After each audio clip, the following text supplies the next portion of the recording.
Bella woke early and set off to get the supplies she would need to go down into the cave. She came immediately across a large pond filled with swimmer. She liked them, but she wanted to avoid them, so she went quickly to the left and made a nice jump into the water and swam across as fast as she could.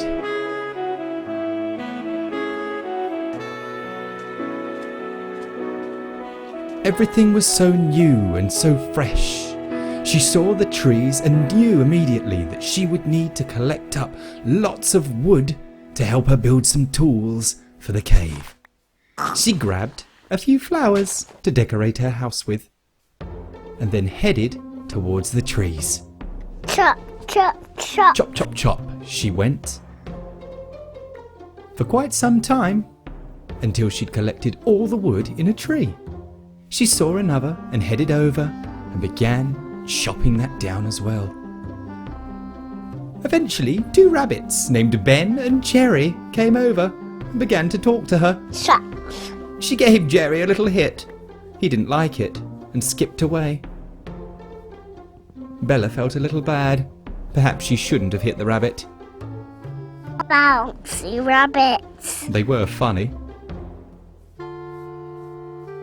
Bella continued looking for more supplies that she may need, when all of a sudden she saw something interesting in the sky. Am I dreaming? She said, but she had to continue. As she walked on, she saw some piggies, and there he was! It was Bert! She was delighted to see him. She said, "Hello, Bert." Yummy bag. Bert didn't reply. She was a little hurt. I miss the bird. Before she knew it, it began to get dark, and she headed home. Twinkle, twinkle, little She watched the star. sun rise. How I wonder what star. It was the most beautiful thing she had ever seen. It was also incredibly quick. She held a lilac and waved it in the breeze as the sun rose. What a glorious moment this truly was. In the background, she could hear some strange noises from the villagers. It seems they were chasing some rather strange goblins out of the town. The goblins had spontaneously combusted, which was a little unusual, but she watched with glee as they removed them from the village. She left the house, closing the door after her, and headed out to get some more supplies. Looking left and right, she began to dig. Several minutes later, she discovered some coal. I found coal. She would need this if she was to make torches to go down into the cave.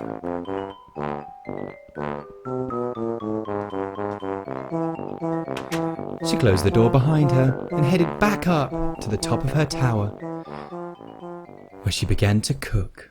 But no! She'd forgotten the food! So she dashed off into the countryside to gather up some food. She didn't know what she could eat, but she did remember seeing some piggywigs. Perhaps they would trade her some bacon. And there was Piggywig number Bacon, 1 please. and number 2 and finally number 3. Yummy bacon. Thankfully, they all offered to give her some bacon, which was wonderful. Chop, chop, chop. On her way home, she grabbed some sugar corn from the field and headed back to make herself some lovely bacon sandwiches. Nom, nom. Bella loved bacon. Yummy bacon. I'm going into She awoke cave. extra early and headed out to the mouth of the cave, where she looked down into the depths and was ready to enter. She had bought extra bacon with her, which was nice. Down she went, carefully tiptoeing. She placed the torches she had made from the coal, one by one, making sure to light the path when there in the darkness she saw one of the strange goblins. She looked at him and said the words, and he was gone, as if by magic. How wonderful, she thought.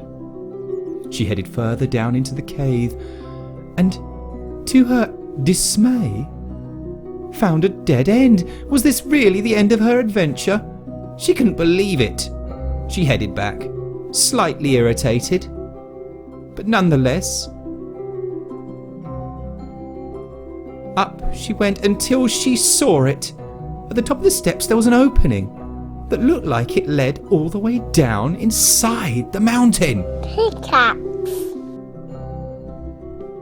She began to dig Dig, dig, dig. and found to her absolute amazement that there was indeed another cave attached to this one.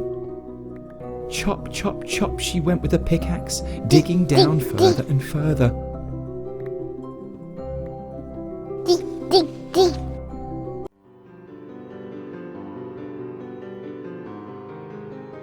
She dug at such tremendous speed, her excitement increasing with every chop of the pickaxe. It was almost like she was in a strange movie montage, like the entire world sped up, and her actions were not her own at all. In she went, driven on by the glowing beneath her. In the distance she thought she saw something shining. She continued digging down, and there it was, some iron. She harvested it as quickly as she had ever harvested anything. She felt like she was in a harvester. It was wonderful. Down she went, further into the cave. Down, down, down. She saw water. She saw lava. She thought she could see something glowing. I say go. The further down she went, the sleepier she felt. It was strange. It was like she was falling asleep, like she was dreaming. And there it was, as she made the final jump. Am I Her dreaming? head felt light. She remembered all the adventures she'd had so far. Oh, she felt so tired. And there was gold. But she couldn't focus on what was happening. She felt like she just wanted to lay down and go to sleep. She remembered Bert, but her eyes were heavy. She fell asleep. Thank you, Until next time. describers.